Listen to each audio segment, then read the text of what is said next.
Mitos Pasar Goib.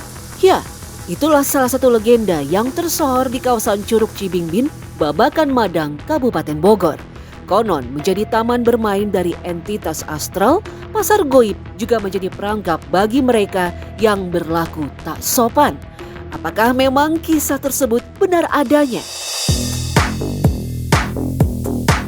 Menjadi salah satu destinasi wisata air terjun favorit warga ibu kota, nama Curug Cibingbin tentu tak butuh perkenalan lagi. Air terjun ini bisa ditempuh dengan jarak 1,5 jam saja dari pusat ibu kota. Tetapi tak hanya kesejukan alami yang memikat semua indera perasa.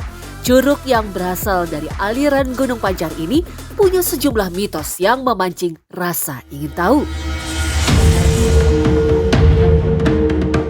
Dari air yang konon penuh khasiat sampai keberadaan pasar setan di sekitar kawasan curug.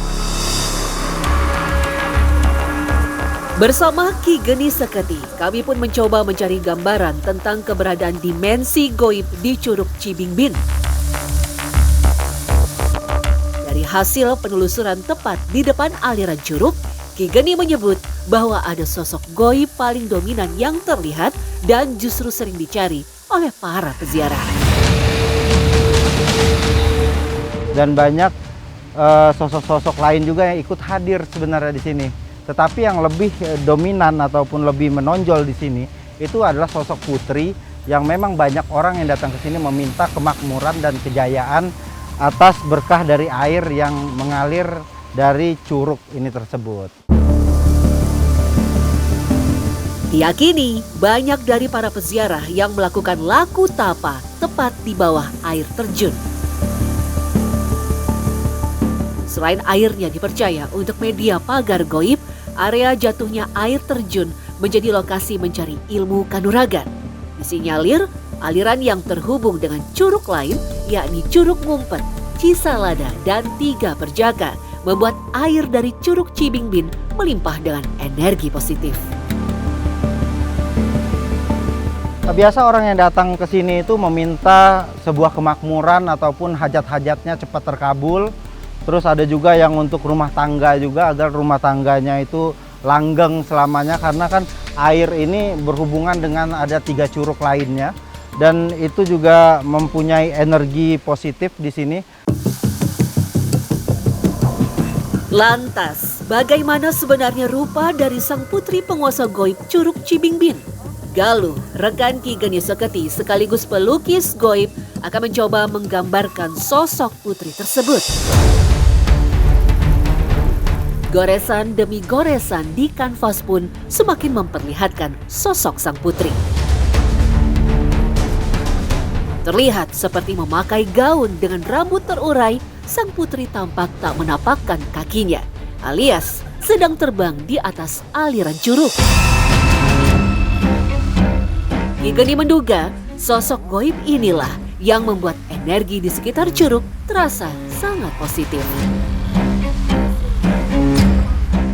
Ini sebagai dewi yang bisa dibilang dewi kemakmuran. Ya. Makanya banyak orang yang datang ke sini untuk mandi ataupun untuk mensucikan dirinya, membersihkan ruatan lah kalau kita bilang. Itu untuk mendapatkan sebuah kemakmuran ataupun kejayaan. Tetapi yang mengejutkan, sosok putri tersebut tidaklah sendirian.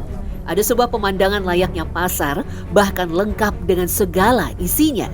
Baik sosok yang terlihat seperti manusia dan melakukan aktivitas jual beli.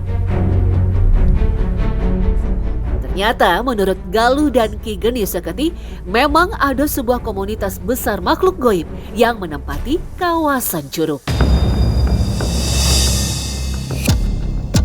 Diduga kuat, pasar goib ini pun bisa nampak kepenglihatan manusia biasa justru ketika pengunjung berlaku tak sopan di kawasan curug. Tetapi alih-alih mengajak bertransaksi, keberadaan pasar goib ini justru akan menjebak mereka-mereka yang tidak menjaga perilakunya. Entitas-entitas yang memang sengaja membuat pasar ini menjadi seperti hidup untuk menjerat orang-orang yang mungkin datang ke daerah pegunungan atau Curug ini dengan etika-etika yang tidak baik ataupun berkata tidak sopan. Tetapi tak sekedar sosok putri yang sering disebut sebagai Dewi Kemakmuran, kawasan Curug Cibingbin juga dideteksi menjadi hunian bagi raksasa goib yang terkenal dengan kebuasannya, Buto Ijo. Konon, Buto Ijo tinggal di sebuah gua yang kini telah tertutup untuk selamanya. Galuh dengan cekatan segera menggoreskan penanya di kertas. Berapa lama, sosok Buto Ijo pun terlihat jelas. Dia punya energi yang cukup besar dan Buto Ijo ini yang punya power di wilayah tempat ini. Gua itu sengaja ditutup, makanya aura kemarahan dari si Buto Ijonya ini sebenarnya ada di sekitaran tempat ini gitu. Memiliki fisik yang besar dan berwarna hijau, Buto Ijo digambarkan memiliki rambut panjang, mata yang besar, serta taring yang keluar dari mulutnya. Meski punya rupa yang menyeramkan, Buto Ijo konon dicari oleh sebagian orang karena terkenal dengan tipu dayanya terkait pesugihan.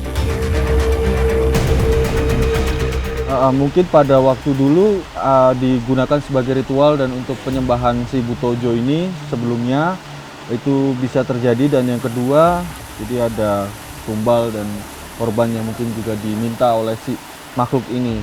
Akhirnya gua itu ditutup. Itu yang kita rasakan dan kita lihat di tempat ini. Setelah selesai melakukan penelusuran, kami pun mencari keterangan dari masyarakat setempat terkait dengan penemuan tim. Yang mengejutkan, sosok-sosok yang telah tergambar ternyata memang selama ini sering menampakkan diri di kawasan Curug. Penunggunya wanita cantik. Itu kalau sore menjelang, terus tengah hari dia suka turun mandi. Nah, pulangnya itu ke pohon pengantin itu. Wanitanya itu lebih pakai kebaya dia ya. Kebaya. Dia cantik, putih, rambut panjang. Yang unik, lokasi Curug ternyata juga terkenal menjadi tempat bermain dari entitas goib yang berdatangan dari segala penjuru. Konon, dasar dari air terjun juga menjadi favorit mereka ketika mengunjungi Curug Cibingbin. Jadi yang di sini itu sebenarnya cuma, kalau kata mitos orang sini itu cuma taman-taman yang penghuni di atas aja sih, gitu. Jadi mereka lebih di atas dan iya mainnya di sini gitu. Lantas, apakah memang lukisan tadi benar-benar merupakan perwujudan dari habitat makhluk astral? Tentu tak ada yang bisa memastikan kebenarannya. Yang jelas, dalam perspektif agama, goib memang benar-benar nyata adanya.